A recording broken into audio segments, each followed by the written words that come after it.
Hello, everyone, and welcome back to one of these fun interview episodes of the SWW show. I'm Mike, and today with me two guests from definitely across the world to talk about a very interesting looking game coming out later this year.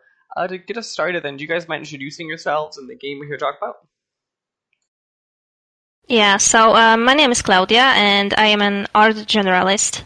And this is Julius, who's our CEO, excuse me. No worries. Thank you, Claudia. So I'm Julius, CEO, but I also do a little bit of design, at least from marketing perspective. When we think about what new upcoming games we should own and what USPs we should strengthen, and a lot of about marketing and biz dev in a way I can.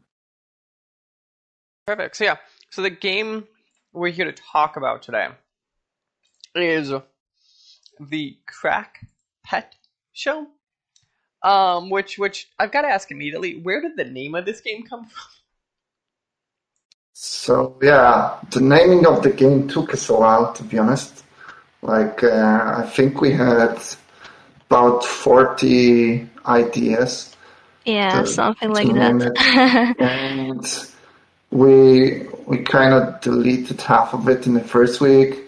Then we had some external ideas. We had fluffy killers, and yeah, we wanted to mix something up with pets and animals. So the name Crackpet actually came from a friend from the US that loves playing games, obviously, but he's also a writer. And the show was something we wanted to add, but the show came from not sure if the Looney Tunes or what was the name of the TV show, Claudia, if you remember. Happy Tree Friends. Happy Tree Friends, yeah. But the show itself, yeah, was from one of the TV series, so kind of mix it up, and here it is. Perfect. Yeah, I had to ask immediately because looking at that, it's just a name. It's one of those names that I think sounds really cool, but I'm just shocked was never taken, because there are always those game names. You're like, this great name must have been taken at some point. You're like, nope, I guess no one's ever used it. So yeah, I think there was this tiny video on YouTube with crackbeds, but it was like crazy animal, but that was totally random. Luckily, we haven't found anything similar, and definitely not in gaming. Yeah, so at this point, you just keep your fingers crossed and hope for the best. So for people who wouldn't know then kind of with this game, how would you describe it to people? Because obviously this game, I think, is a very unique kind of thing looking at it. So I would start with saying it's a bullet hell and action roguelike. So in terms of genre, but the whole theme is TV show in a post-apocalyptic world with a mix of Happy Tree Friends cartoon series. So you have the funny, ridiculous humor, but also the brutality is definitely there. So yeah, I guess in short, I'll just mix those genres with the theme. Yeah, it's a combo that I feel like we've been seeing recently, or been people playing around with, is like bullet hell meeting these like roguelites kind of idea of kind of doing it. What is there anything about your guys' game that you think you're doing that really makes it like stand out from like stuff that's probably similar in the genre? Yeah, there are a couple of things, but maybe I'll start and Claudia can add something to it. Definitely the theme, like I mentioned, so we haven't seen anything similar to that, so it's very cartoonish, colorful, cheerful. Well, we definitely don't aim children though, So the whole humor, we're also doing videos to add, just like it's a cartoon between the seasons. And speaking of seasons, this is what differentiates us from other games. Like, as it's a TV show, like in Netflix, you have episodes, you have seasons. So, and in the game itself, so you have fans, you have cameras. The whole setting is like made by, obviously not humans because there are no humans, but the animals did the whole scenery, so it's all like fake.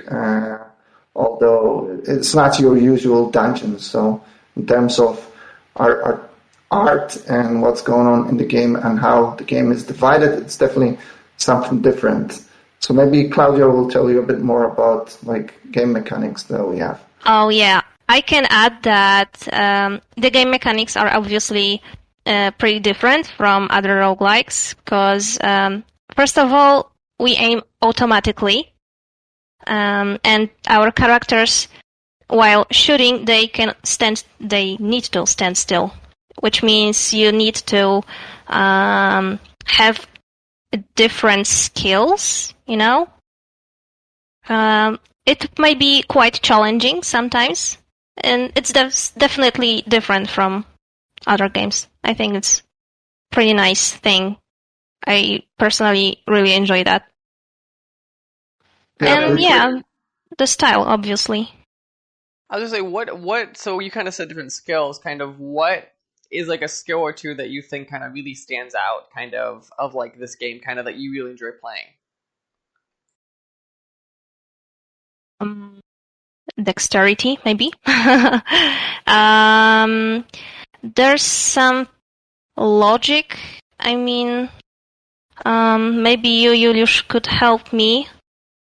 So, not sure what you maybe mean by not logic. Skill, like maybe like is there any like weapons you guys like really love in the game, kind of using, or anything kind of while you're playing it that you think really like stands out from like what that you guys really enjoy?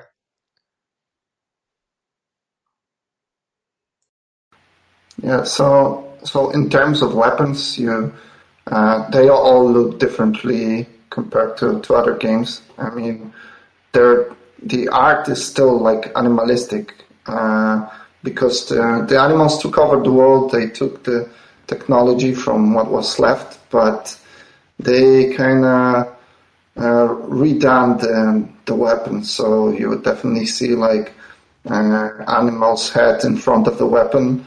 But my favorite is the one that kind of reminds me of Carmageddon. That it's like a lightning gun and it jumps between the targets. And what we have in the game is a system of perks where you upgrade your perks, but they change how your weapon fires. So this chain gun can be faster. It can bounce from longer. Can have a higher like length. Like you can just fire on additional enemies or double your damage, or if your friend has a special aura, it can also boost your shooting. Yeah, we forgot to mention that our game can be played locally with up to 4 players. Yeah, that's yeah, because it looks. I really like how you guys kind of control that like entrance screen. You have them all, like, it really feels the game show feel, kind of like it looks like contestants now arriving on the show, kind of. Yeah, so you can play solo the full campaign, but we think it really shines when you play with friends because, well, it gets chaotic. There are some game mechanics that we've implemented especially for co-op, like you can revive your companions, you can switch weapons between the players, you can, well, this is the funniest part, you can battle between players when you want to choose a perk you really like, but your friend also wants to pick it up. So you have this kind of slapping in the face mini game where you have to press correct button, and whoever presses it 10 times, I mean different buttons, wins the battle. But and yeah, of course, sometimes you don't need to fight, but when there's like whoever's best takes the perk.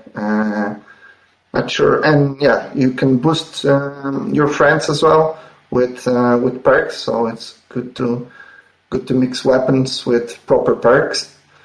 Yeah, I think that's the top mechanics. Obviously, you choose where you go, and you also have to like strategize with your friends with which room you want to choose, and everybody can try to get a different one. So there is a little bit of friendship break in the game, which we yeah, definitely. made on purpose. Kind of. What? I assume you guys have played together. You played with the team. What obnoxious things have you done to each other, kind of, that have like kind of set that in stone, kind of during development?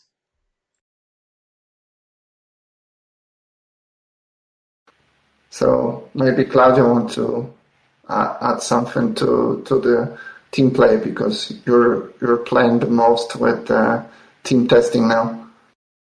Yeah. So you asked which parts do we enjoy most, right? When it comes to competitive play.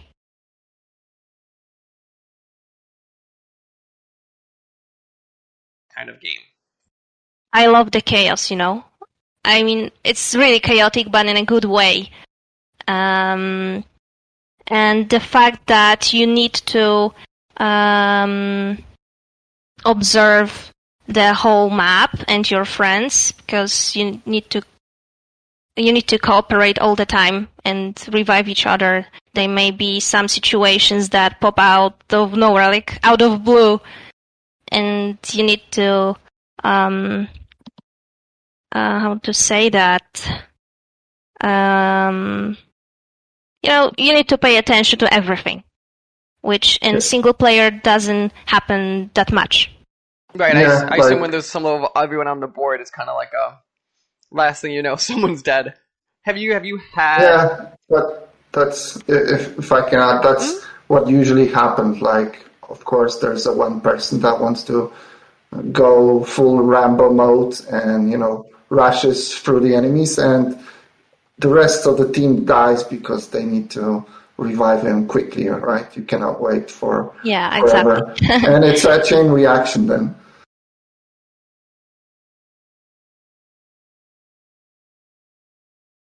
Absurdly quickly.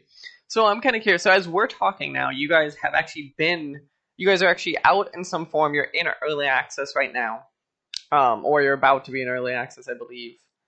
So go on.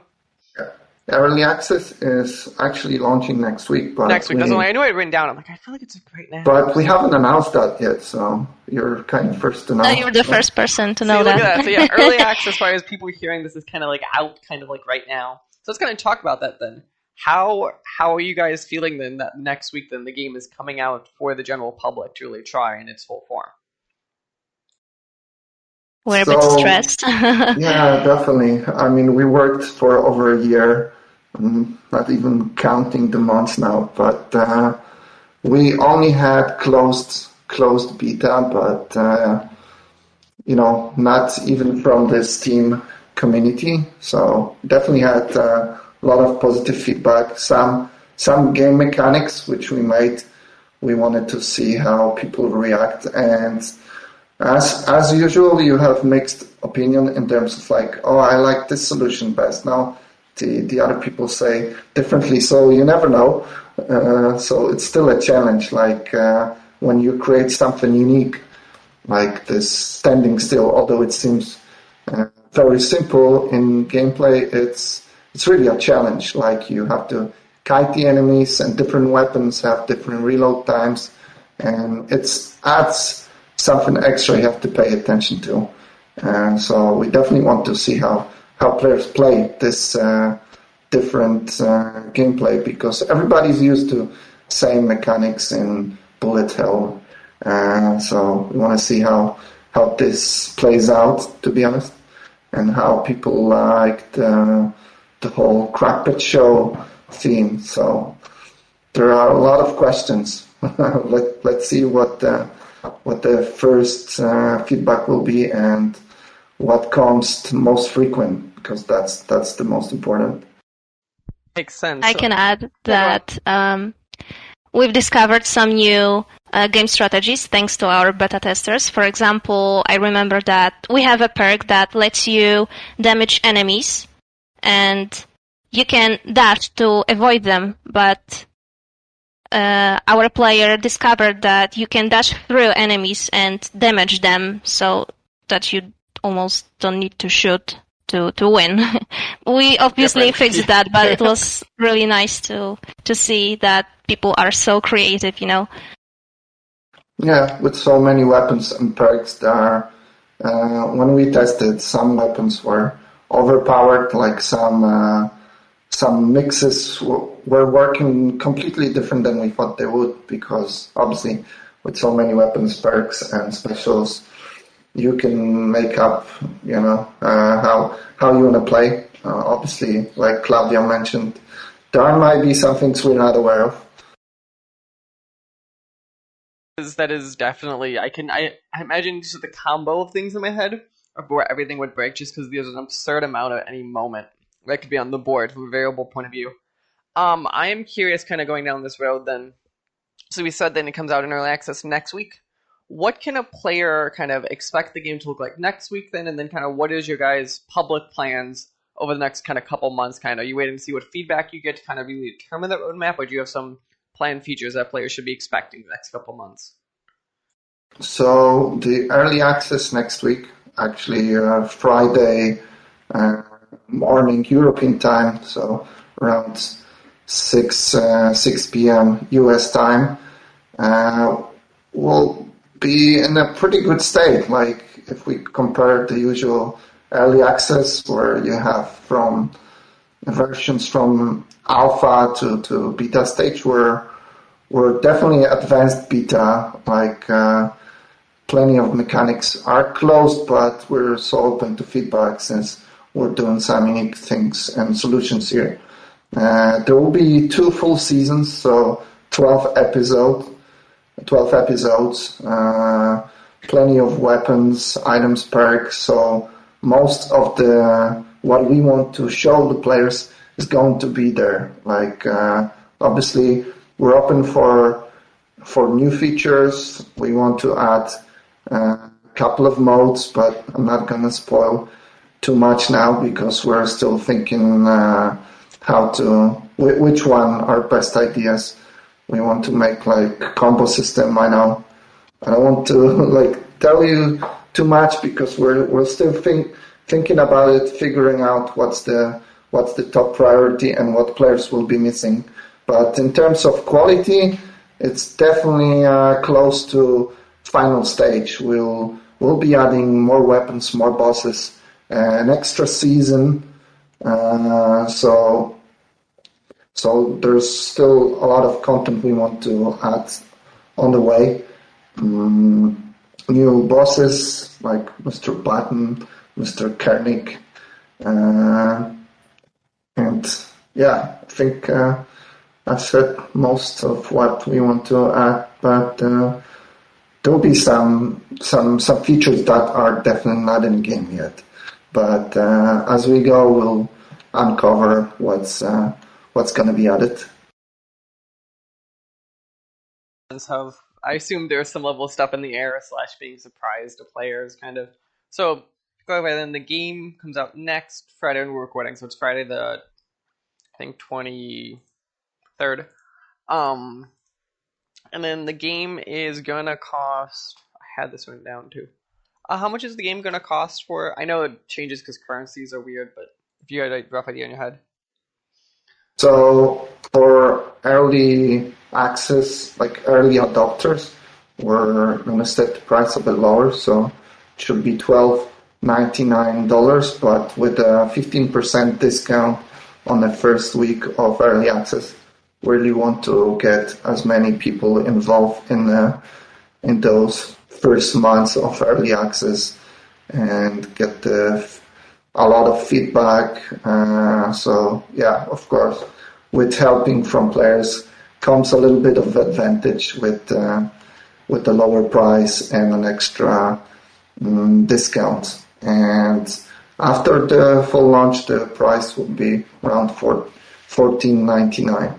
So for first week, you should be able to get around $10 with full discounts. So I think it's a pretty fair price for the amount of content and the quality we present for early access. Actually, I do have one more question I just realized I thought of is, we talked about this being a local co-op game. Is there any world in the future you guys believe there's a chance of being more of an online co-op, or is it at this point you're going to kind of stick with that local co-op using either pure local or that Steam fake local co-op at this point, I assume? Yeah, so we've tested this, as you call, fake local co-op on Steam, and we did everything for it to work smoothly. So the Steam remote is fully functionable. Obviously, people asked us, and we ask ourselves, should we do it? Of course, we'd like to, but it just adds so much to the production that we'd rather focus on extra content, new season, and gameplay. Since we've tested that with external players ourselves at homes, and the Steam remote works exactly like you'd be playing in an online mode. So as for now, we've even played with our fans on Discord. Yeah, we're not so convinced that extra 4 to 6 months makes sense just to make the extra mode if it's working. And we're also aiming at Nintendo Switch, which most people play on Joy-Cons, so pretty much local co-op. So, but we're still discussing with publisher, and early access is also a good phase where we can see if that's really a huge problem, or let the players test out this Steam Remote Play, which we tested and it works smoothly.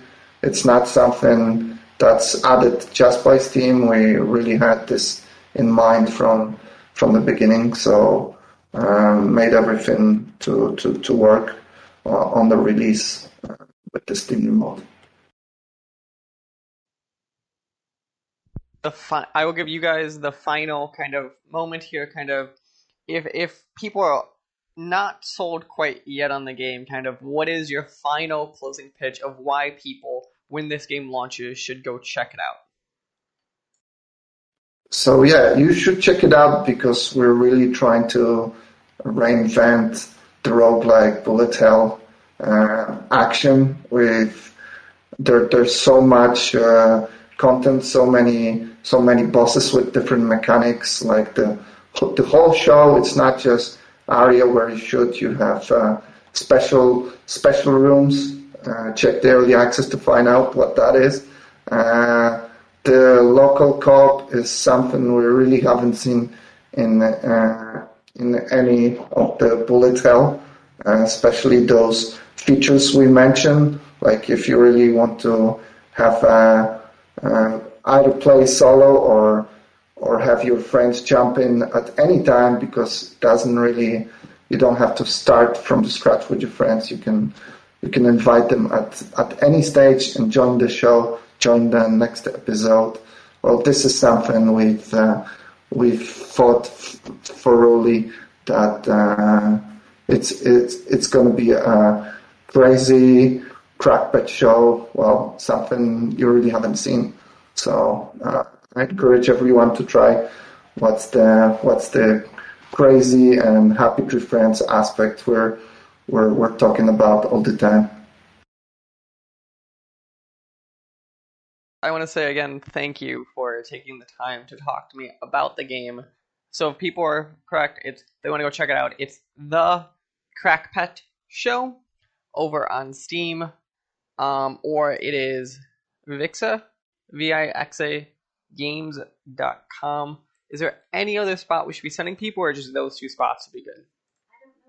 Well, of course, we invite people to our official Vixa Games Discord. So we organize streaming, playing with players together with devs, and this is the shortest way to reach us and let us know what you think about the game and what features you'd like to see in it, because early access is definitely the best